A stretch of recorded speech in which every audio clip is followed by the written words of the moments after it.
My name is Jessica Vanstone, and I'm a member of the Government of Saskatchewan support staff to ClimateWest. And today I'm filling in for Liz, who unfortunately is under the weather. But I am honored to be your moderator for today's webinar, Nature-Based Approaches to Water Storage and Flood Mitigation. So historical and ongoing drainage, as well as altered landscapes across the Canadian prairies, have significantly reduced the water storage capacity in many watersheds. This is a risky situation considering how extreme weather events resulting in droughts and floods are anticipated to become more frequent and severe. Natural infrastructure provides water retention and offers multiple benefits such as flood protection and restored water storage capacity. Water retention refers to the ability of a landscape to capture, store, and gradually release snowmelt and rainfall. And water retention is slowly gaining traction both internationally and here at home on the Canadian prairies.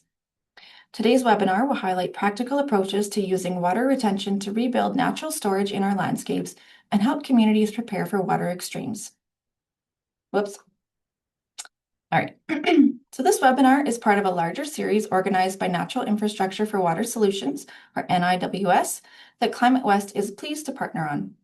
NIWS is a 5-year initiative led by IISD to help scale up natural infrastructure for cleaner water and more resilient communities across the Canadian Prairie region. NIWS aims for natural infrastructure to be backed by evidence, adopted at local scales, financed and enabled by policy.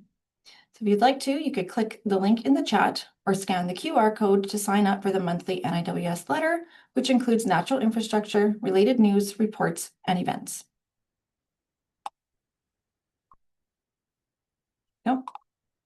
Before we dive into the contents of today's webinar, it's important that we ground ourselves in an acknowledgement of the land we're on, which is so central to our discussion on natural infrastructure. So ClimateWest work occurs on the traditional land of many Indigenous nations and covers the territories of Treaties 1 through 8 and 10. The ClimateWest office is located on Treaty 1 territory, the historic meeting place of the Anishinaabe, Cree, Anishinaabe, Dakota, and Dene, and the homeland of the Métis Nation. At ClimateWest, we deeply respect and honor the treaties and Indigenous ways of knowing and being, and we are committed to the ongoing work of truth and reconciliation and exploring ways to respectfully weave these diverse knowledges into our climate adaptation work. We encourage you to take the time to learn about and reflect on the Indigenous lands where you are and consider what actions you can take towards reconciliation. So please take a moment to share in the chat your name, the organization, and what Indigenous lands you're on. It's also a great way to get a sense of who's joining us today. So we've included a link in the chat to Native Land for you to explore. So at this point, you may be wondering, who is ClimateWest? Well, we're a nonprofit organization that provides free and reliable climate services across the prairie region of Alberta, Saskatchewan, and Manitoba. And we're part of a national network of regional climate service providers to help people across Canada positively adapt to a changing climate. What do? We share climate information and resources. We connect people to resources, people to people, and information to action. We can help you find local climate data, understand its implications, and provide guidance on how to integrate climate data into decision-making. In the center of the screen, you'll see some of the knowledge products that we've published to help break down climate change in the region and its impacts. And over on the right-hand side, you'll notice our phone number and email for our help desk, where we can answer your questions, big or small. Alternatively, you can sign up for our monthly newsletter to stay up to date with climate adaptation and resilience in Alberta and Saskatchewan and Manitoba. So before I move on to introduce our speakers, I'd like to share a few opportunities and resources within our network that we thought would be relevant to today's topic. So the IISD recently released a report that investigates the performance and real-world application of 17 types of natural infrastructure on the prairies. By combining evidence with practical insights, the report equips practitioners, communities, and decision makers with the knowledge needed to deliver nature-based solutions that truly work for water management and more. If you're looking for training, we've got 2 opportunities that we're highlighting. So if you're looking to make a case for valuable nature-based infrastructure, you can access free training courses through the NBI Academy. Or if you're looking for natural asset management programs and learning how to manage your natural assets and integrate them into your asset management plans, both NAMS Canada and Natural Assets Initiative run training and programs to help with this. Currently, the Government of Alberta Drought and Flood Protection Program, for anybody in Alberta, has funding available through the Government of Alberta for projects that protect critical infrastructure from flooding and drought. And the deadline for this to apply is December 1st, 2025. And lastly, a little plug for ClimateWest. Our 2026 forum will be held in Winnipeg in May next year. So watch on the ClimateWest space for further updates. So now that brings us back to today's webinar. So we're thrilled to have 3 speakers join us today, which includes Dr. Ellis Penning, a nature-based solutions expert at Deltares in the Netherlands, coordinator of the EU project SpongeWorks, and projects that focus on enhancing climate resilience using nature-based solutions. We have Pascal Badiou, research scientist with Ducks Unlimited Canada and the Institute for Wetland and Waterfowl Research, and Dr. Richard Grossens, bioremediation lead in IISD's water program with a PhD in biosystems engineering and biological sciences. So we have saved time for questions from the audience. So if you have questions that come to mind at any point, please write them in the Q&A section, and you'll notice that that's a different section from the chat in the Q&A section, and we will address them after the presentations. So now, without further ado, please join me in welcoming Dr. Ellis Penning, and I will stop sharing. Take it away, Ellis. Yeah, one moment. I'm also having to share my screen. Good morning, everyone, and nice that you are able to join today. Let me just share my screen and check if you can all see this. Is this fine like this? Yes. I think so, right? Yeah, okay, perfect. So just to introduce myself a bit more, I coordinate an EU project that is called Spongescapes, which is about improving the sponge functioning for climate resilience landscapes in Europe, and also the SpongeWorks project, which is a sister project of this one. And I was asked to tell a bit more about how in Europe we are working with working towards more climate resilient landscapes, taking both a floods and droughts perspective into account. And in that part, I think it's also nice to say I am from the Netherlands myself. And in the Netherlands, well, if we're talking about sponges, right, if you think about what is a sponge landscape, we can always say that sponge is a nice word because it kind of explains to you that it can absorb water, but also slowly release it again when it's necessary. And we see that due to changes in our landscape over the last, say, 100, 150 years, we have really reduced the amount of functioning of the hydrological system to act in retaining water, in being a sponge. You see how many more drainage systems have been created also to do something about the landscape in order to make it more suitable for agriculture. But at the same time, this has also led to the fact that nowadays, if you're looking in this system where it took the water almost 16.5 days to get from the top of the catchment to the end of the catchment, it's now only 9 hours before it reaches that, because it moved from being in the groundwater system to the surface water system. And of course, we did this for a reason. This little graph that you see here on the right-hand side shows you in blue the amount of damage that the land, that agriculture gets from either the wet part, so the blue one, and the red is the amount of damage that agriculture was experiencing due to droughts. And you see that, like in this early part of the 1900s, there was more problems with floods. There were more problems with too much water in that system, and that's why they drained it. So there was a logic to it, but we're now in a changed climate. And due to that changed climate, there's differences in how we are experiencing the response of the landscape to our new water system, so to say. And of course, it used to be a nice decision that they did. You see that between 1900 and 1950s, there was a reduction in the amount of flood damages. But you also see that nowadays, there's even more drought damages because of the changing climate. So what's happening in Europe is that very recently in June 2025, the Water Resilience Strategy was launched.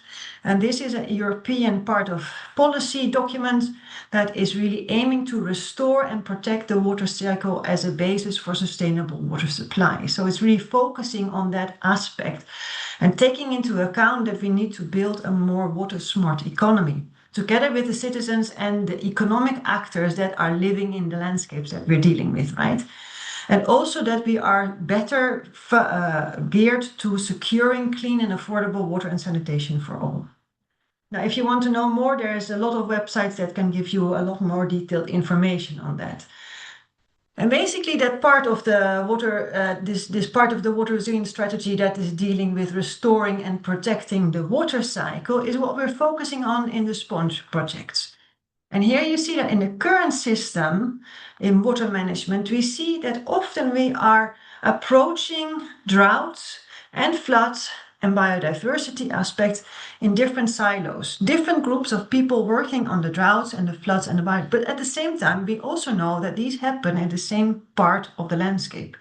And it may be that in one part of the seasons you are finding yourself being subjected to the droughts, and in, say, the wet season, the floods are becoming more and more prominent. So what we want to do is to bring these together more, to see also how we can reverse the decline in biodiversity numbers that we're seeing in Europe very, very strongly. And therefore, we are approaching this from this sponge perspective to say, can we restore the hydrological cycle as the underlying mechanism that is basically providing us with the solutions to these problems? And there's three key principles in that. The one is to intercept the rainfall where it falls, but also to slow it down, the runoff and the discharge, and to be able to temporarily store excess water where it's necessary. And we do this with a motto that says green where we can and gray where we must. So that implies that we were looking for ways to do this with more nature-based solutions, but we also acknowledged that especially in these very tinkered landscapes with lots of levees, lots of weirs, lots of technical aspects already, there is also a part of engineering that might need to go into that. Now, what we're trying to say is, okay, we see that in our current landscape, the sponge functioning is not very large, but it's part of the groundwater system, the soil system, and the surface water system. They all can act as part of this sponge. And they absorb water so that they reduce the amount of flood excess and droughts. And you want to grow the volume of the sponge that you have. And there's a lot of different measures available for that.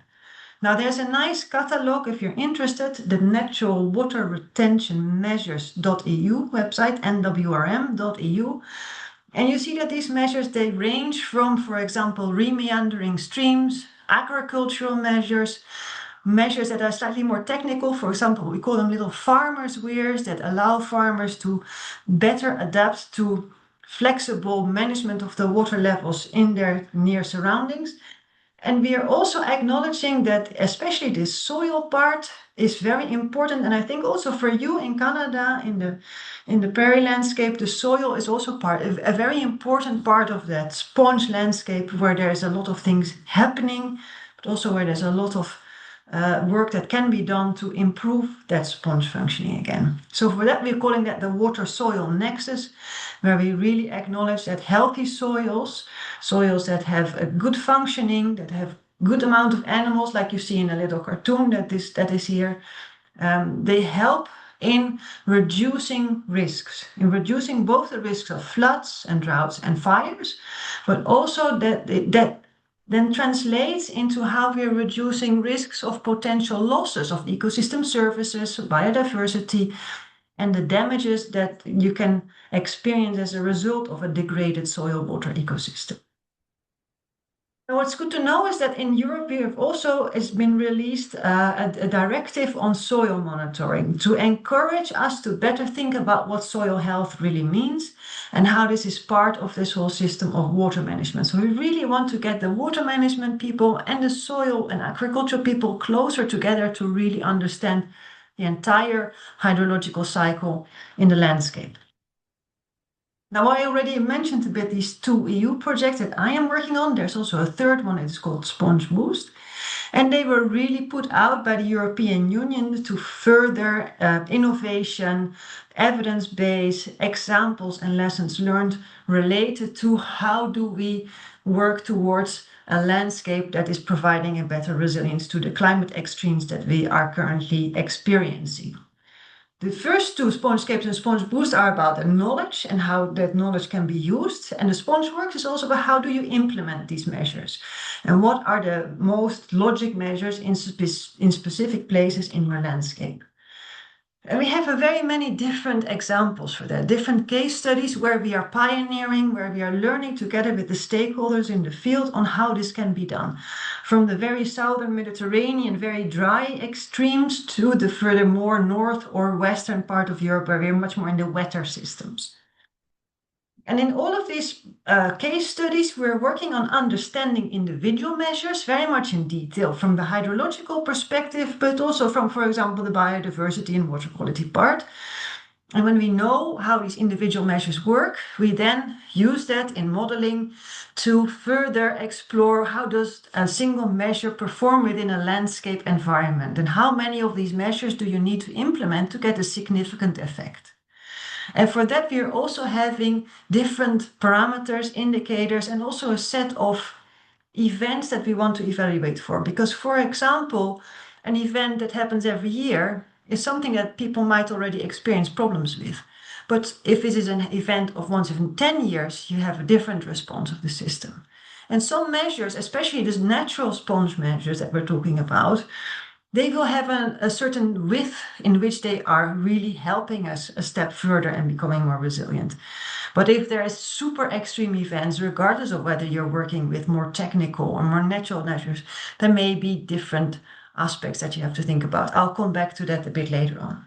So once you know how measures work within that landscape context, we then bring that to the table with stakeholders to make what we call sponge strategies. And in those, we try to combine them with also the socio-economic aspects to really see, okay, what is logic within the local context of culture, of policy, of socio-economic aspects that are there to really make this happen. Now, the Spongescapes project is the first one that started. There's some really nice deliverables already starting to get out of that. You can find them on the websites of the project. And this is an interesting one because it's a critical review of existing knowledge on these kinds of measures. And it's full with tables like this that you see over here that tell what is known from scientific literature on how different sponge measures function. So here, for example, there's a lot that say, for example, like, okay, there were restored floodplains or wetlands or peatlands, and they reduced the peak flow by 5 to 8% or by 9 to 6%, 12%, 24, different percentages, but it's often in the literature not really clear what kind of event they are reducing that peak from. So there's still a lot of gaps that we see in how do we report effectiveness of these types of measures, and also how do we talk about the effectiveness for what kind of events are we managing. But at the same time, we also see when we're in the field in these case studies that actually a lot of these measures, they are very effective. And they're especially effective for these events that happen frequently enough for people that they notice them. Now here you see a photo on the right-hand side of a little floodplain of a stream in the UK, where there's a lot of work being done on natural flood management, as they call it, because this is something that in the UK they have a lot of experience with. And you see a little stream, and they put leaky woody dams in this stream so that the floodplain is better connected and more water flows via the floodplain further downstream. And this is an interesting floodplain because we see that in this area in the summertime, it's one of the few places that keeps green even when the rest of the landscape starts to dry out significantly. So this is a place where they then can still graze the sheep, whereas in other areas there's not so much food available anymore. Also, this floodplain, it captures sediment so that they don't have expensive dredging projects further downstream, for example. And they also see that a farmer that is also part of this scheme further alongside, who is doing more regenerative agriculture, that when they shifted from their traditional land use system to the regenerative land use system, that, for example, the infiltration rates in the soil that I already mentioned, they went from 4.5 minutes to 23 seconds. And those are numbers that are quite incredible. And also in that same farm, they have been counting birds, and they see that the biodiversity has gone up significantly from 44 species to 89 species. And that's really nice, because then you see also the multiple goals that are being met via these more nature-based solutions, because they give both biodiversity benefits and benefits for either flood or drought or both of the part of that spectrum. But next to that, it's also very important that people say, for example, these measures, they give me a peace of mind, and I have not been flooded this year. People talk about that in ways that are not really quantified, but they do show that they feel that there is an important significance to these measures. So what I was already saying is that basically we are perceiving that the hydrological processes are underlaying the whole system, and that system understanding of how that hydrological system functions is important to quantify both the flood risks in the part, the drought risks, and how that then affects also your biodiversity goals. And we're looking at different types of nature-based solutions. Now, there's so many of them that we try to classify them in 4 different categories. So we start with conserve the amount of natural values that you have because of all the ecosystem services that they bring. And then we say, where you can, restore them where you can, because obviously a restored system can re-provide the ecosystem services that you might have lost. Or you can try to see if you can enhance them or adapt your land management and the land uses in the area to better be in line with what the landscape is providing in terms of the water and soil system. So what we see in the Netherlands, for example, is that the national government has a few years ago put out a new policy brief that says the water and soil system are governing our spatial planning. And that makes a big difference in how we're looking into where do we build new houses, how do we deal with agriculture, how do we deal with nature development. And of course, you have to do this with the notion that climate change is happening and that there are social developments. So it's also good to think about what are the scenarios and how do we go forward in this thinking. Now, what we see that is very important in moving forward for the European context is to really still work further on, do we really understand the processes? And do we also work at landscape scale? So from that perspective, there's more to like examples that come out of these studies that say, okay, there's measures being evaluated at landscape scale with different types of models, for example, drought measures. And then we not only evaluate them on the drought part, but also on the flood part. And we see that the drought measures, they might have a negative effect on the floods part because there's more water in the system. So when there is a flood, there's not so much space. And this is very evident in this example that I see here. Here you see a discharge curve. This was a flood in the summer of 2021. And this town at the bottom side of this catchment, it flooded. It was a big damage. And we've been modeling the impact of that flood. And the blue line is what really happened. And then we've been looking at what can different nature-based solutions do. And you see here different green lines of different amount of forest being implemented. And you see that there's really a reduction in the peak of that discharge. Because it's a nice model, you can also say, hey, what happens if it would be a completely paved system? There's no water that will infiltrate into the soil, and you would see that the discharge would go through the roof. But actually, you also have to be realistic about, what is your aims? What do you need to cater for? In this town, the minimum amount of discharge that can pass through town, or the maximum amount, is 75 cubes per second. So even with all of the nature-based solutions, this was an extreme event that is still causing problems in that area. Now, because of time, I will go slightly faster. I see that I have too many things to tell you. Also, it's important to think about, if there's an event, how do you evaluate for that? What happened before the event? Was it a wet period or was it a very dry period? In a dry period, the soil can take up more water, where in a wet period, that's not the case. So you get different flood response based on the type of event that's happening. So we're working on making new methods, stress testing we call it, in which we really try to combine the floods and the droughts, the biodiversity, but also the social economic aspects, to really see, okay, what happens in different types of events, both under a business as usual and under a scenario with sponge measures included, and to see if the risks will reduce with such a scenario.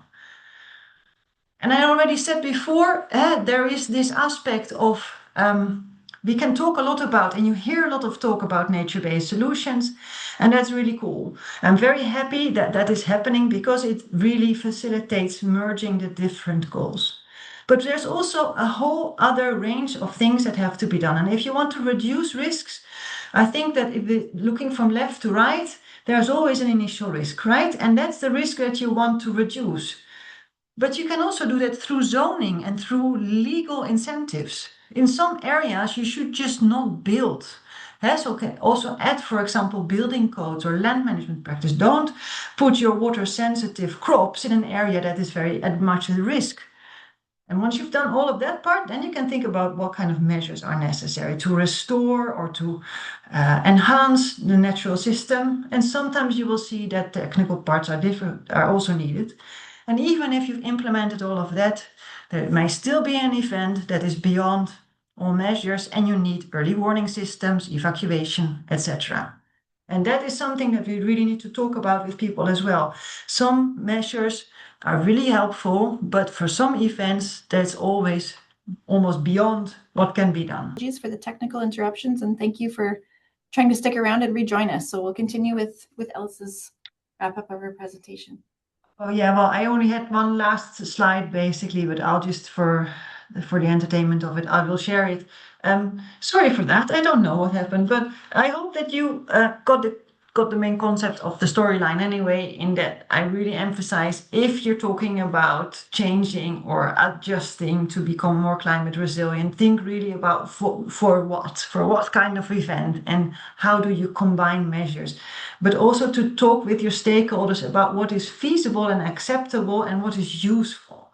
And at which scale as well, and how does a measure in one part of your catchment affect measures or in people in another part of the catchment. And one thing that we really see in these European projects as well is that it's very important to tell success stories and lessons learned, because this is really where people are learning. For example, if a farmer is showing that he's been shifting certain types of land uses and is making that his land is less often flooded or more resilient to the droughts than his neighbors, the neighbors are very interested, because also from an economic perspective, this makes sense. So basically, I was going to leave it with this. And if you have more questions, feel free to send me a message. Also, my co-coordinator, Christian Albert, is also very happy to be involved in this if necessary. And yeah, if there's any questions, let me know. Thank you very much.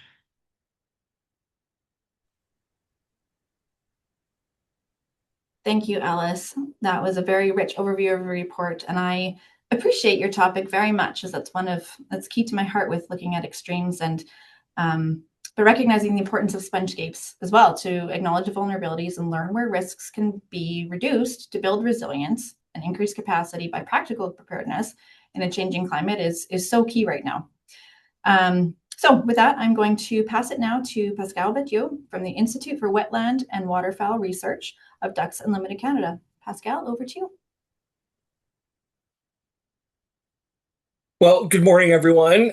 Thanks for sticking around. Apologies for the technical difficulties. Want to start off by thanking IISD and ClimateWest for having me here today to talk about wetlands as nature-based climate solutions. And also want to thank Ellis for her elegant description of spongescapes. We often use the analogy of a sponge to describe wetlands, and so I think she's done a really great job here setting the stage for some of what I'm going to talk about today. And so, again, I'm going to focus not just on water retention associated with wetlands, but I'm going to talk about wetlands as nature-based climate solutions for things like water quality and climate as well. So to start off with, we know, at least I like to describe wetlands as a Swiss Army knife of ecosystem services. And it's because wetlands exist at this aquatic terrestrial interface that they offer a whole host of ecosystem services like water purification, biodiversity, flood and drought protection, carbon sequestration, climate regulation, and recreation, just to name a few. And because they offer such a diversity of ecosystem services, we know that these are among some of the most valuable ecosystems when we pull all of those ecosystem services together. And so this is just an example for some work from De Groot et al. In 2012, and I apologize for the blurriness of this figure.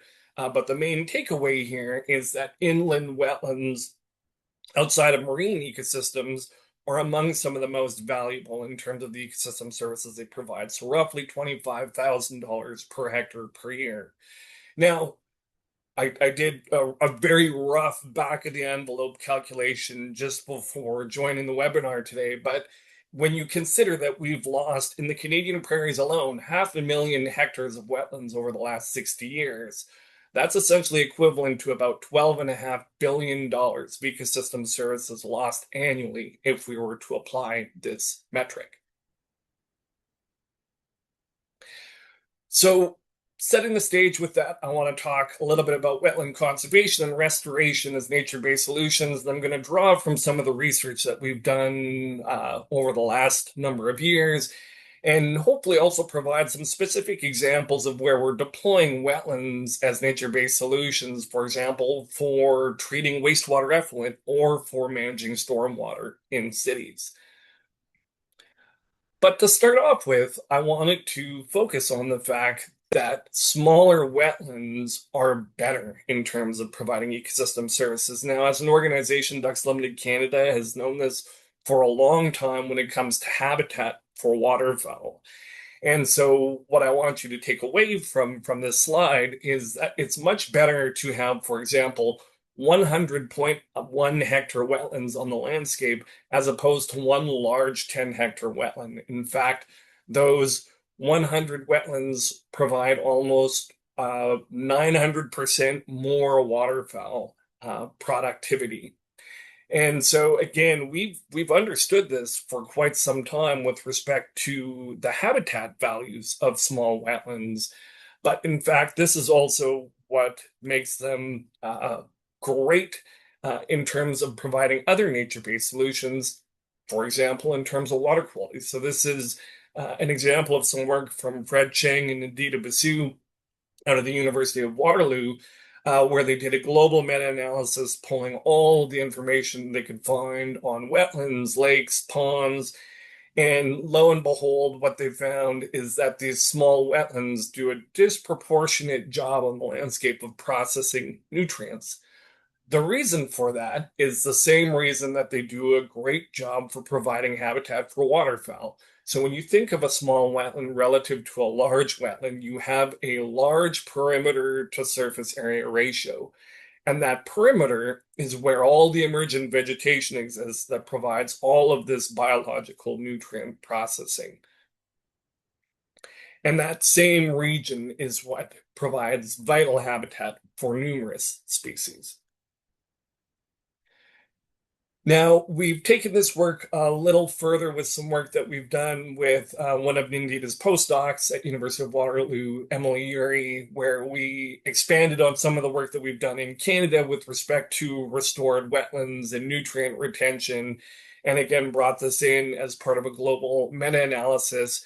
And what we found is that these wetlands, particularly small wetlands, are behaving as sinks for total phosphorus and phosphate 84 to 75% of the site years of the 139 wetlands that we had examined globally. And the median total phosphorus retention associated with these systems is roughly 2 grams per meter squared per year.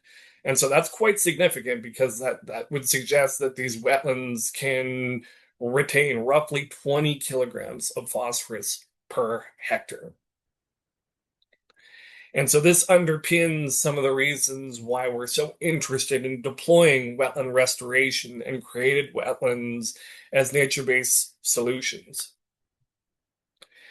Now, in addition to water quality, we're obviously quite interested in the role that prairie wetlands play in a changing climate.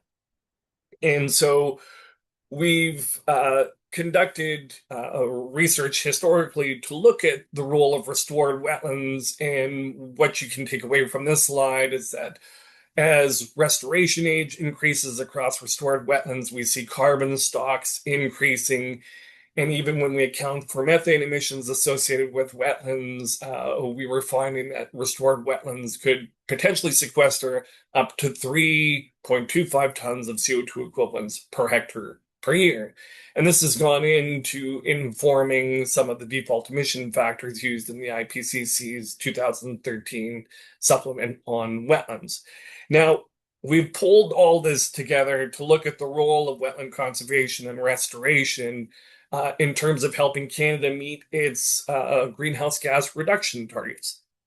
And so this is just a subset of some of the information from the Natural Climate Solutions for Canada manuscript that came out in 2021, which was coordinated by Nature United and brought a group of experts from across Canada and the US together to look at multiple natural climate solution pathways for Canada. All I'm showing here is the ones related to wetlands in terms of avoided peatland conversion, avoided freshwater mineral conversion, and restoration. All this to say that wetlands can provide substantial reductions and help Canada meet its greenhouse gas reduction targets. Now, we've long known the value of wetlands in terms of acting as carbon stocks, and that's usually the focus when we're thinking about helping to mitigate climate change. But I want to shift gears here a little bit and talk a little bit about wetlands helping directly buffer the impacts of climate change. And that's because wetlands help dissipate solar energy. And the easiest way for me to explain this is, and I'm sure many of you on the webinar today have experienced this yourself, if it's a very hot summer day and you're standing beside a lake, it is typically cooler and more humid. Well, the millions of small prairie wetlands that we have distributed across the prairie landscape, in fact, do the same thing. And this has largely gone unaccounted for when we're thinking about the role of wetlands in helping to mitigate climate change. And so a few years ago, I conducted this very crude analysis when we first started thinking about this, where we took a series of 60 prairie climate stations from across Manitoba, Saskatchewan, and Alberta, buffered those with I believe it was a 50-kilometer radius, and looked at the wetland inventories in those in those climate station footprints, and then corrected for latitude and longitude because we know temperatures vary obviously east to west and north to south, and then produced this analysis to look at the role of wetland cover in terms of moderating climate. And what we saw was a very clear signal, whereas wetland cover was increasing in those climate station buffers, we were seeing significant decreases both in daily average temperature and daily maximum temperature. Now, again, as I said, that was a fairly crude analysis, and we have expanded on that work, now deploying, for example, eddy covariance flux towers in prairie wetlands. And so we have 3 of these deployed here in Manitoba. And again, these flux towers are helping us confirm the role of wetlands in terms of moderating the surface to atmosphere energy balance and providing this cooling and humidification of the atmosphere. And so this is just an example of the 3 wetlands that we are monitoring in Manitoba relative to cropland. And again, what we see from the data from these flux towers is this midday cooling, roughly 2 to 3 degrees Celsius in summer. And so confirming what we've seen in our crude models, as well as what we've seen in larger landscape modeling. And so we're taking this a step further, looking at land surface temperature profiles, where we can see the impact of these wetlands actually radiating into the surrounding landscape in terms of providing a cooling effect. And so for some of the smaller wetlands that we're monitoring that are roughly, 10 to 20 hectares, we see that the cooling effect radiates roughly a couple of 100 meters into the surrounding landscape. Whereas, for example, a large restored wetland such as Oakhammock Marsh, which is roughly 3,600 hectares in size, we see that impact in terms of cooling extending thousands of meters into the surrounding landscape. And so what we're deriving from this is that there's potential creation of what I'm calling these Goldilocks zones around these small wetlands, and in fact, to a greater extent around large wetlands, where we may be helping moderate impacts of extreme weather events, especially things like droughts and heat domes, where these wetlands might in fact confer some protection to croplands in those landscapes when they're existing on the landscape in these extreme weather events that can be quite damaging for agricultural production. Now, for the last piece of this talk, I just want to switch into some good examples of where these wetlands have been deployed as nature-based solutions in urban settings and rural settings, both for stormwater management and wastewater treatment. And so the first example I want to focus on is the use of constructed wetlands in the city of Winnipeg to manage stormwater. Now, on the left-hand side, we have a constructed wetland, which is designed to incorporate natural vegetation and to essentially be self-sustaining. And on the right-hand side, you can see a conventional stormwater pond that are designed essentially to just be open water ponds without vegetation, and historically have been marketed to property owners as pristine lakes. And so these systems, if you're familiar with them, often become choked with vegetation, often develop cyanobacterial blooms during the summer. Now, because of that, the city of Winnipeg historically was forced to manage the conventional stormwater basins because of these vegetation issues and algal issues. And so that was done through a combination of either applying aquatic herbicides or deploying these aquatic macrophyte harvesters to rip out vegetation. So you can imagine that that is quite costly and requires a whole range of regulatory approvals to undertake. And so what we did a number of years ago was to compare both the water quality and greenhouse gas emissions from constructed wetlands used for stormwater management relative to these conventional basins and treated conventional basins. And what we see in the left-hand figure is just where we're examining the concentration of chlorophyll, so surrogate for algal biomass in these systems. What you can see is that the black triangles on the bottom are the constructed wetlands. So we see very low chlorophyll throughout the open water season. The next one is the black circles, which is the conventional untreated stormwater basins, where we see substantially higher chlorophyll A concentrations.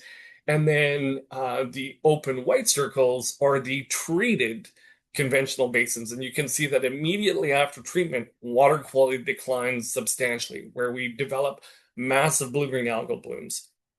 And that's because we are removing vegetation and releasing competition. And so there's excess nutrients that now the remaining cyanobacterial populations can utilize. And we also see this translate into greenhouse gas emissions from these systems, where those same trends are evident with the constructed wetlands performing much better and having lower greenhouse gas emissions relative to the conventional basins and the treated conventional basins.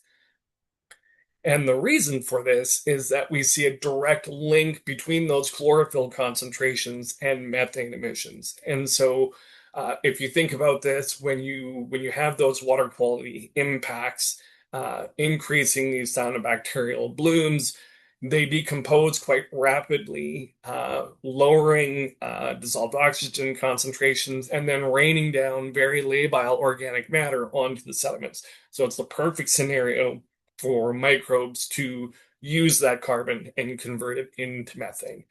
And so this is, bringing together some of the linkages between water quality issues and climate change, where we see this, Brian Moss described this as an allied attack between eutrophication and climate change because they're self-reinforcing mechanisms. Now, the biggest implication here is when we look at the cost of deploying these constructed wetlands relative to conventional retention basins. And so in this case, nature definitely does pay. So in the city of Winnipeg in 2000, there was roughly about 100 conventional retention basins on the landscape. Since then, we've deployed about 100 new basins, and those have all been these constructed wetlands. And what we see are some substantial differences in the cost in terms of initial capital costs. Conventional basins and constructed wetlands are roughly similar. Where we really see the benefit is in the operating and maintenance costs, where conventional basins cost roughly about $852,000 per basin over 20 years, whereas the constructed wetlands cost roughly $178,000. And so when you think of 100 new basins over a 20-year window, that's roughly a cost savings of $67 million or $3.5 million per year.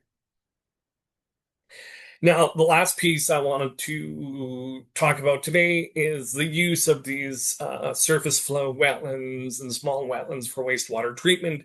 And I'm just going to highlight two examples here. On the left-hand side, we have Okamic Marsh, where we have a tertiary system with a primary and secondary lagoon that then flow through a wetland polishing system before being discharged into Okamic Marsh. And what's interesting here is that the water quality coming out of our treatment wetland is actually of better quality than the receiving marsh. And so this is quite significant when you consider that Okamic Marsh, which is Ducks Unlimited Canada's national headquarters, receives roughly about 100,000 visitors annually, as well as 100 employees who work there throughout the year. On the right-hand side, we have the St. Pierre treatment wetlands. So St. Pierre, it's a small rural community just outside of Winnipeg. A few years ago, they needed to upgrade their treatment system to deal with new regulations with respect to phosphorus. And opposed to implementing a conventional gray infrastructure methodology, they worked with Native Plant Solutions and Ducks Unlimited Canada to deploy a treatment wetland. And so this is just to highlight some of the performance from that system. And so if we're looking at this chart, you can see the historical wastewater lagoon on the left-hand side, where total phosphorus concentrations exceeded the provincial guideline and were in excess of 1.5 milligrams per liter. You can see the middle bar here, which is the Rat River, which is roughly about 0.2 milligrams per liter. And then you can see the actual quality of water coming out of the St. Pierre treatment wetland now, which is on the order of about 0.1 milligrams per liter. So well below the provincial guideline. Again, demonstrating that these systems are very effective at dealing with nutrients and obviously have the same impact with respect to cost in terms of operating and maintenance in the long term relative to those stormwater retention basins that I spoke about previously. And so with that, I just wanted to end with a few conclusions. And so wetlands obviously provide a diversity of valuable ecosystem services that are lost when these systems are converted. Restoration of wetlands and conservation of wetlands can be cost-effective, nature-based solutions for mitigating climate change and water quality and quantity problems. And these restored constructed wetlands can be used in combination with gray infrastructure to extend life and reduce costs of conventional engineered gray infrastructure. And thanks so much for listening. And with that, I think I will hand it over to Richard. Thank you, Pascal. That was great. I love hearing all of this, and it's very clear, as you just mentioned, about the quantitative benefits of the wetlands on the landscapes, and making a clear case for conserving and restoring where appropriate, and building the naturalized ponds in the urban settings is both a practical preparedness tool, but also as an emission stewardship aspect. So thank you very much. That was wonderful. Last but not least, I am going to pass it over to Dr. Richard Grossens from the International Institute for Sustainable Development. So Richard, please feel free to, as you're doing now, share your screen, and we look forward to your presentation. Thank you. Great. Okay, thanks. All right, can you hear me okay and see the presentation okay? Yes. All right, perfect. Yeah, this has all been great background and lead up for what I'm going to be talking to everyone about today. I'm going to give you some examples of what could be considered working wetlands in the Manitoba landscape, basically used for water retention, drought control, things like that. So systems that we've been monitoring for a number of years now, and I can give you some highlights on how they've been functioning and the differences between them and the benefits, of course. So we've heard a lot about wetlands, of course, and I just want, I always like to put the slide up there just so people are familiar with what wetlands are doing, obviously. And in this case, the water retention projects that I'm talking to you about are basically constructed wetlands, not constructed from nothing, but enhanced sort of natural existing low-lying areas, wetland areas. They were modified to be able to retain water. But essentially, they are wetland systems, and they have all these benefits, which is what is so amazing about them, is they're not only used for flood and drought control, but they provide all these other benefits that we've been hearing about during the webinar. The sponge effect. They hold water. They release water slowly. They are carbon sinks. They reduce nutrient loading, provide critical wetland wildlife habitat. So. That's why these systems are so amazing as nature-based systems, is because they provide all these benefits. And again, so, Pascal, a really great introduction there of these, naturalized stormwater ponds, because as Pascal mentioned, traditionally, historically, these ponds were built as lakes. These water retention areas in urban areas and rural areas were built as lakes and sold as lakes. But now, and more recently, in the last decade or so, they've been switching over to these naturalized wetlands in these populated areas. And of course, also mentioned by Pascal is these not only for stormwater control, these wetlands are very effective for wastewater treatment as well. So, the real more nasty water quality conditions, the wetlands are able to treat that as well because of the natural processes that are occurring. So the examples I'm going to be highlighting are rural water retention projects, rural wetlands. And again, the sort of the primary reason they were constructed or enhanced was for flood management, typically.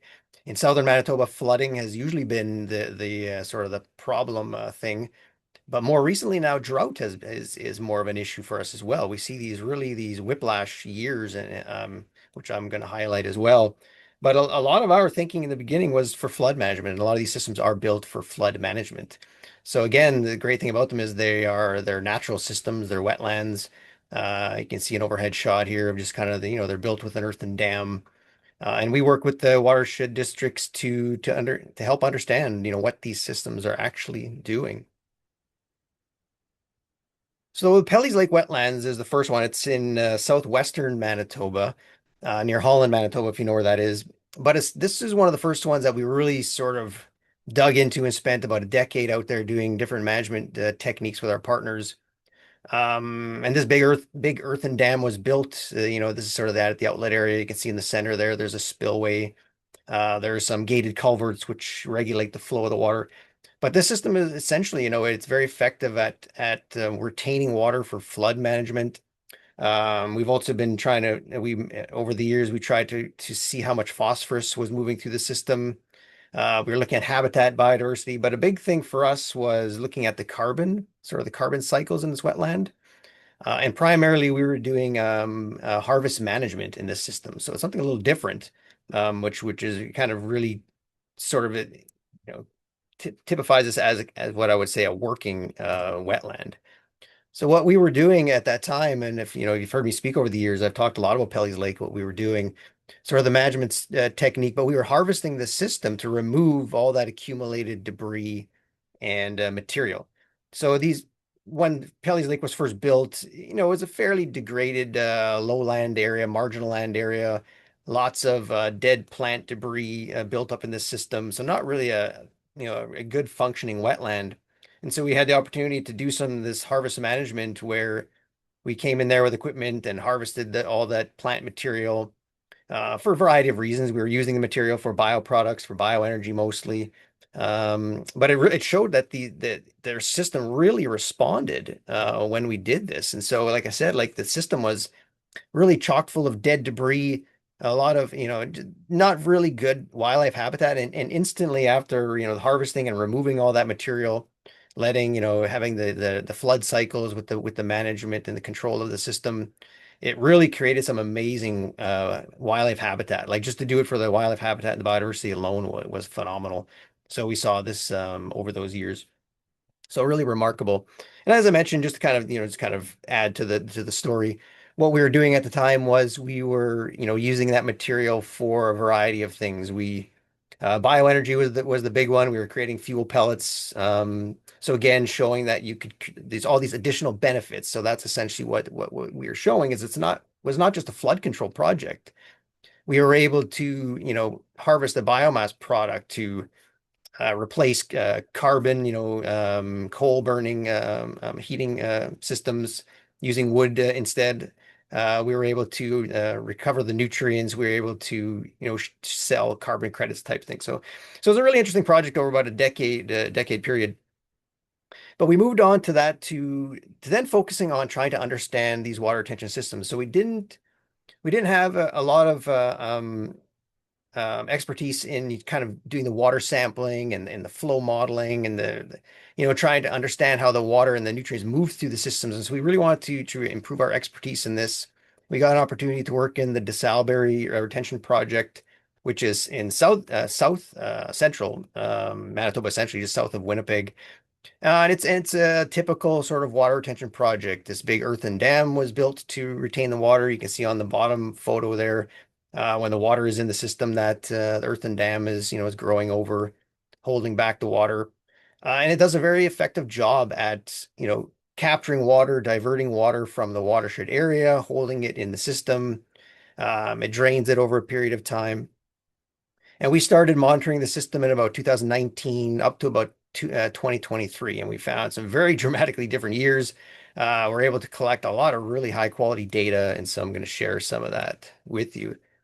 But this is how the project this site sort of operates. So in the bottom right corner there, we have a bunch of equipment. There's some inflow culverts where the water enters the system. In the center area, there's a blue triangle. That's where we set up some equipment to measure water flows, water levels, and we have automated samplers. And then in the outflow, you can see the big blue areas is the retention pond area. And this is what, where the water is held. And then there's a single culvert and a spillway where the water slowly leaves the system. And it works really well of course, for the flood management. This is actually Pascal and I in the culvert. So Pascal and Brian, and they taught us how to do proper water monitoring. This is us setting up setting up the flow meter inside the culvert. We brought Joey Simoes, our hydrologist engineer. He joined our team at about 2019 period to really strengthen our ability to try to understand how these systems actually function. Because you have to, there's a lot of these systems being built, these water retention systems, but they don't always operate on paper for how they operate in reality. So we've really gained an expertise over the last number of years. We have a lot of equipment now. We have these automated samplers for nutrient sampling. We have flow velocity meters. We have trail cameras, cellular link trail cameras. We've even partnered with some technology companies to look at some really sophisticated equipment that uses spectral analysis. They're in the testing phases to try to figure out how these things work for measuring water quality. This last year, the same company, they were using a trigger alarm, a flow trigger alarm that sends you a signal on your cell phone. Some really cool equipment that we've been able to sort of utilize over the years and collect some high frequency data. And of course, there are challenges, beavers being one of them. It's hard to see in this slide, but there's a cage that's been built. This is at the outflow culvert at DeSalbury, because that was a real issue. We were battling the beavers all the time. And then we'd eventually start to work with the beavers to develop our models with the beavers to see, well, okay, if they're plugging up the culvert, we are increasing retention time in the system. So let's model this and figure out what benefits this actually has. So beavers, wildlife issues are always a concern in some of these systems. But having said that, we were able to generate some pretty amazing data over the years, which we're just writing up now and getting out in publication. And every year is different. But we were able to, when I say we, I mean Joey's modeling and the expertise. The models and the actual measured data lined up really well. The yellow line you can see here is essentially the phosphorus load into the system during this period of time. And the blue lines and dots is the modeled and the actually measured phosphorus leaving the system. And we were actually able to measure a phosphorus reduction over this period of time. So DeSalbury was having a benefit in capturing all that water that's entering from the watershed. helping to clean the phosphorus out of the water basically, and then coming out of the system is less phosphorus. So this is how this system sort of functions. So but with all this high frequency data, with all the monitoring and modeling, we're able to make recommendations for improved management of these systems. Like, as I said, they don't function in reality as they do necessarily on paper. So, there is some experimentation. The spillway was damaged in this site and it had to be rebuilt. We're able to make recommendations on clearing out the inlet channels, different culvert sizes, things like that. So it's really important to monitor these systems to figure out what is actually happening. And so then with all that new knowledge and the new models that we developed at DeSalleberry, we're starting to apply them elsewhere. St. Genevieve, the water retention project we started monitoring, would be east of Winnipeg. And we were able to come in there without knowing a lot about the system, set up our equipment, and within the first season gain a very good understanding of it. And then, of course, then, move our equipment around and, kind of figure out, the best sort of setup and for the next years of monitoring. But this system is quite dynamic, and it's different than both Pelly's Lake and DeSalleberry. It has a central channel, and that's sort of the yellow line as the water moves through this central channel. I'll show you a picture of that. But again, what it does is it takes water from the surrounding area, holds on to it for a given period of time, in this flat area, and then it releases it.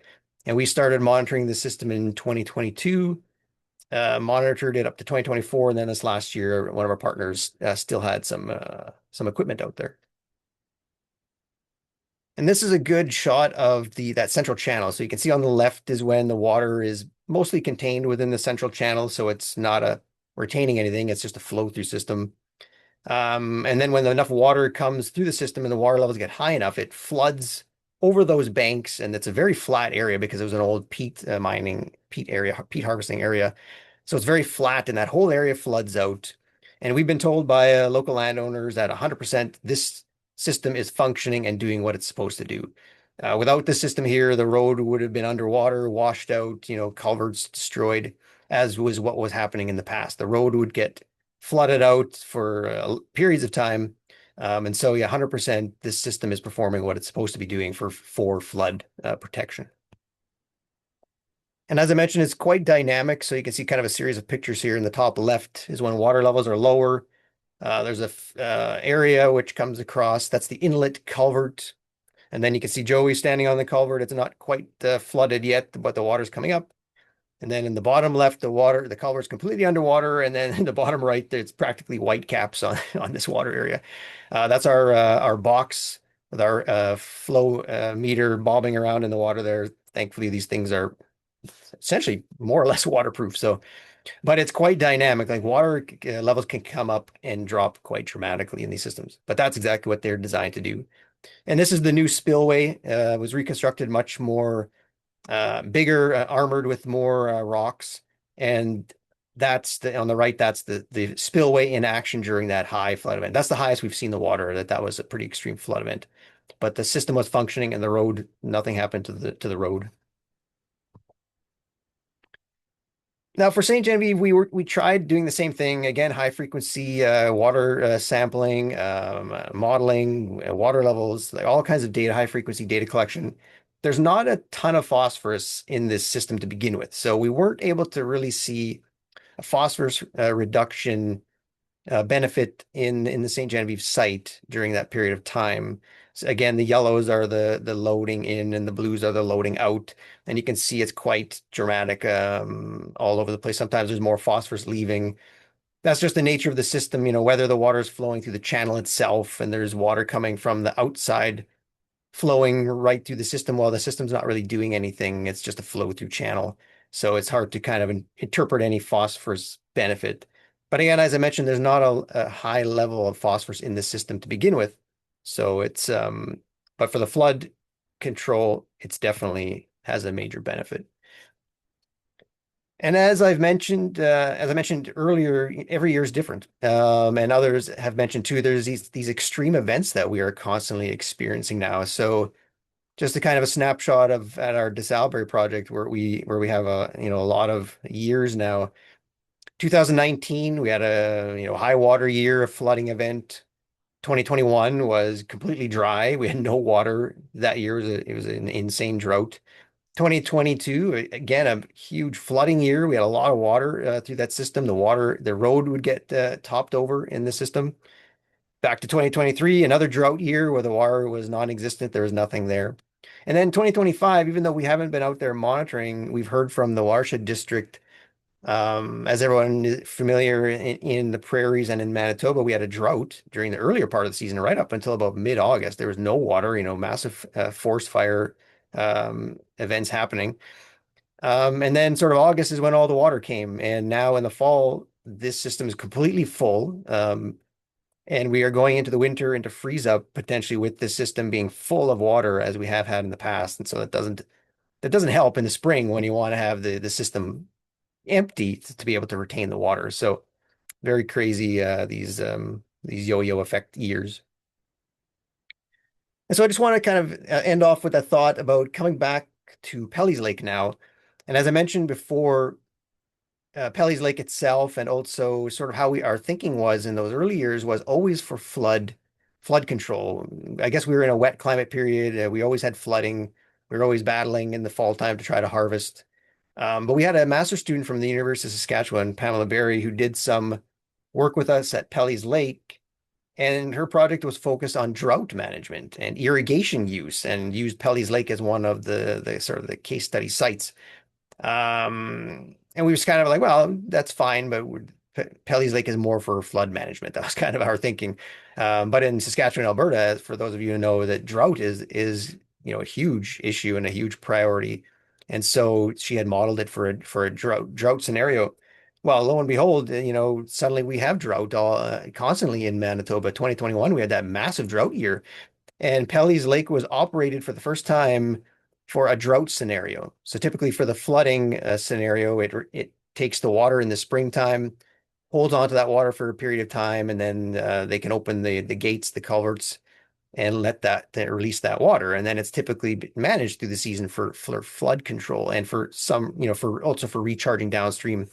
Well, in that year, they had to completely modify how they managed that system. They had to leave the culvert gates open to allow for recharging of the Stephenfield Reservoir, which is downstream in that watershed. They managed to close the gates enough to catch some heavy spring rains, which was really critical because later in the season they needed that water to again recharge the Stephenfield Reservoir downstream. So really, that was quite opened our minds to quite different thinking on flood protection and drought protection and how these systems are dual systems and need to be managed in this way. So I'll leave it at that. That's a good sort of snapshot of some of the water retention projects we're working on. Our newest one now that we're going to be starting next year is looking at a tile drainage system into a water retention project. So that is just getting going. So with that, I will stop sharing my screen. Thank you very much, Richard. Sorry, my mouth is dry here. So yeah, I think it's great examples that you presented there about using our lessons learned and then applying them, but then further demonstrating how, nature-based solutions are so effective at providing multiple benefits like with flood and drought and the water quality improvements, and then of course with water retention. So thank you very much. I would now like to invite all of our speakers to join me back on screen to have a discussion and answer your questions. So, and panelists, of course, please feel free to ask each other questions as well. But I think one of the first questions, I got to make my screen bigger here so that I can see everybody. There we go. One of the first questions I might start with here is, I'm curious, and probably Ellis, this will be directed towards you to start us off, but is there anything with major milestones or recommendations from the EU that led to significant advances on the ground that Canada could look into as well? Well, I think if I understand the question well, this is really about what policies made that things started rolling, right? And there's a few things that are happening in the EU, and that already started in the year 2000 with the Water Framework Directive, because that was the first time that basically the aquatic ecosystem was being recognized as something that we had to provide and to care of, basically the Water Framework Directive says you have to ensure good and healthy aquatic ecosystems. And so for both for the chemistry and for the biological quality elements, as we say. So that was a very important one, but that directive wasn't really taking into account yet the fact that we are now in a different climate setting. And that is something that has been like coming up later on. So the EU made a very big effort in their climate ambitions. And that is all phrased under a large program that is called the Green Deal. And that has many different types of strategies underneath. So from the farm to fork strategy for the biodiversity strategy, are just like those are two important ones. But it's also about green growth, and there's various other aspects. And then there's also the flood risk directive, the nitrate. So there's many on the EU level directives that are really helping us in like the legal positioning. And you see that this is a constantly evolving debate. So there's now a new one again that's called the Nature Restoration Regulation. And then there's this water resilience strategy, because we see that basically throughout the years we are learning and we are having to adapt. And we have to not we acknowledge that some of this older legislation is almost limiting us, right? And for example, we see now in Dutch landscapes that there are some Water Framework Directive goals that under the new climate settings, especially if you look forward towards the year 2050, it will become very difficult to keep reaching those goals, because there will be, especially in the drier sections of the Netherlands, on the sandy soils that are slightly higher up, there will just be less water. And if there's less water, some streams will just fall dry. And then that's a fact. And you can try to keep on, striving for goals, but at some point we also have to be realistic in what's attainable. So you see that, like, what I think is important is this constant adapting the policy to the new reality. That is happening. And of course, it doesn't go super fast, but you do see that like in the last 20, 25 years, changes have definitely been made in that. Thank you. Would anybody else like to add in on that as well Yes, Pascal. Yeah, this is somewhat unrelated, but it's a question for Ellis. And so in your presentation, I found it really interesting that in one of your slides towards the end, you had essentially kind of a sequential process that started with conservation and then moving into restoration. We have advocated for a similar process in Canada. But there still seems to be in Canada an emphasis. So, for example, with respect to government funding programs, where restoration is highly valuable and focused on first, and then conservation comes later. I think what we've been able to show is that conservation is in fact more cost effective. I think the issue there is that governments typically want to see something change on the landscape. So they want to invest in restoration because you can restore a wetland that wasn't there before, or you can restore a grassland or a chunk of forest. Whereas conservation maybe is not as attractive to governments because it's keeping what's already there, even though we know economically that probably makes the most sense. And so I'm curious if you have any insights on and whether or not the European governments have gone down that path and are embracing conservation first as a more cost-effective solution and then implementing restoration where possible. Yeah, I fully agree with you. First to say that, right? This is like preserve what you have and just value that as much as possible. I think it's super important.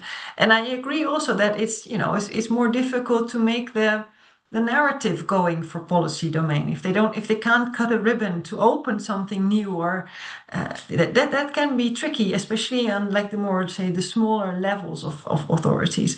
But we have the Natura 2000 legislation in Europe that has been designating areas of high value, and those are all kind of being protected, and you cannot reduce beyond the level that it was. So that has been fixed in legislation in a way. And still in those areas, we see that the quality of the nature is often reduced. And because especially in our areas, there's just so much more human pressure, I think, compared to in Canada, that even in our strictly natural areas, there is still a lot of work that needs to be done to restore. There's hardly anything pristine anymore. And I think that that is a bit of the difference with the Canadian setting. So we see that there's especially friction in, okay, some of the Nature 2000 areas that have been designed, they were under this kind of old paradigm of that state. And that is where we are seeing that with the shift in state, it's a question of what are you restoring to or what are you conserving for? Yeah, and that is something that we really need to rethink. And that's not an easy task because then you're going outside of the, say, the safe boundaries of the existing legislation. And you have to find a whole new way of dealing with that. And this is something that we're just exploring, and it's about doing that. And it's about exploring and putting it on the table that things may no longer be feasible and then what to do. So it's just keeping the dialogue going for that. Thanks for that. Great, thank you. In the interest of time, I'd like to move to one of the Q&A questions. And so this is open to whoever would like to jump in with an answer. But the question says, benefits are typically reported using different metrics, so return on investment, percent of reduction in peak flows, nutrient load reductions, or improvements to human well-being. Is there a way to combine these diverse measures into a single standardized metric that reflects the overall value of a nature-based solution? So a loaded question, but go for it. Yeah, perhaps I can give it a try because I recognize this struggle very much, right? And it's especially aspects of, for example, if we're talking about like the urban setting, you want to deal with floods and droughts, but also heat island effects. And then we know this also is impacting human health and human well-being. But how do you express that is a difficult part. So what we are trying to do is to approach it from a more multi-criteria analysis perspective, in where we're just putting it all out on the table and showing that it has effects on all these different aspects. And sometimes this is a more of a qualitative plus or minus, or two pluses or two minuses, if you can't put a real number to it. And it's then in the dialogue that you say, what do you find the important criteria? But you have to show all of them. And you should do this for both the nature-based and the engineering measures. I see that often, say, call it the gray measures, they are then just evaluated only for flood or drought. But they're not evaluated for the biodiversity, where they don't have any significant influence anymore. So it's, or so there's different the aspects, and putting them on the table is where we have to start from. Yeah, Richard, please go ahead.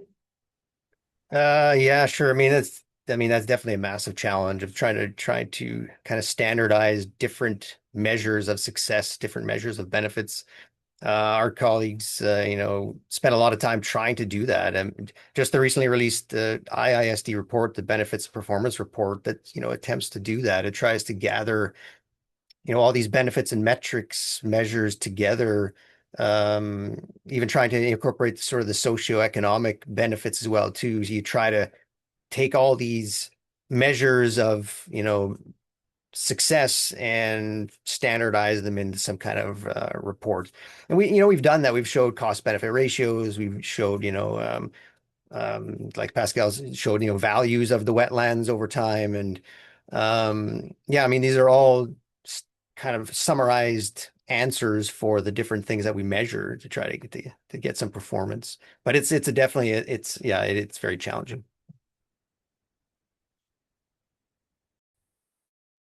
Great, thank you guys.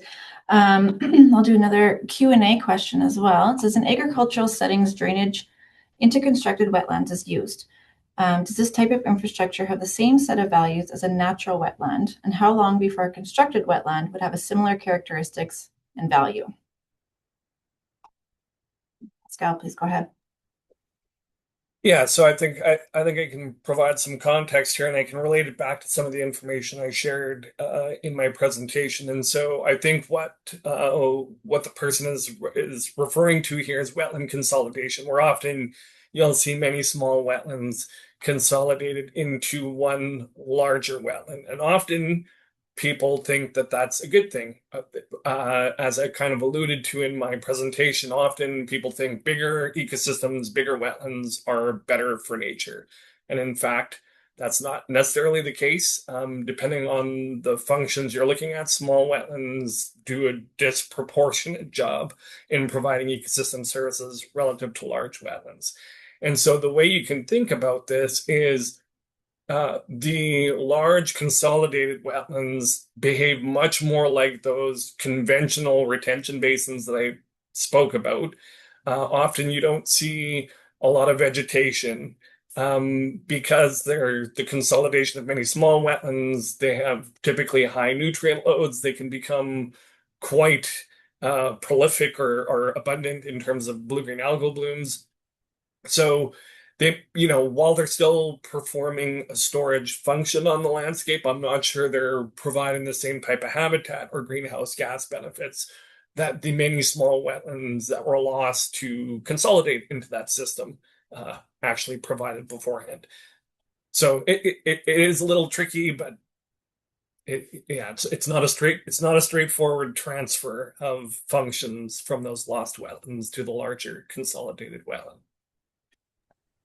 I just wanted to add to that too, saying the retention sites that we monitor, Pelly's Lake, DeSalbury, and St. Genevieve, are essentially constructed wetlands in an agricultural setting. It's agricultural lands that are, for the watershed that's flowing through these systems. And when we say constructed, they're not built from scratch type thing. They're marginal land areas, they're existing wetland areas. An earthen dam was built to retain the water, and so they function as a natural wetland, a wetland that would be, I guess, natural, but they are natural wetlands, and they have agricultural water flowing through them. And in this case, at DeSalbury, we were able to show a reduction in phosphorus coming out of the system during that one particular time that we were monitoring extensively. And also they control flood. They hold on to water and release it to recharge areas downstream. And again, in DeSalbury, landowners in the areas have said 100% that site is functioning the way it's supposed to. It allows them to get their cattle onto their land. It doesn't flood out the pasture areas. It provides more pasture land, things like that. So yeah, those are essentially constructed wetlands in an agricultural setting, and they function very well.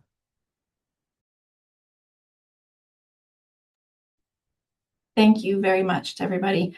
I wish we had the rest of the day or a couple more hours that we could keep going on, because it's a very interesting but very important and rich discussion, and there's tons of great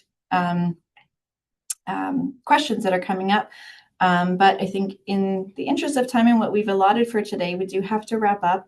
And I just wanted to point out a couple takeaways here that I think we can all agree upon, is that learning and adaptation is key.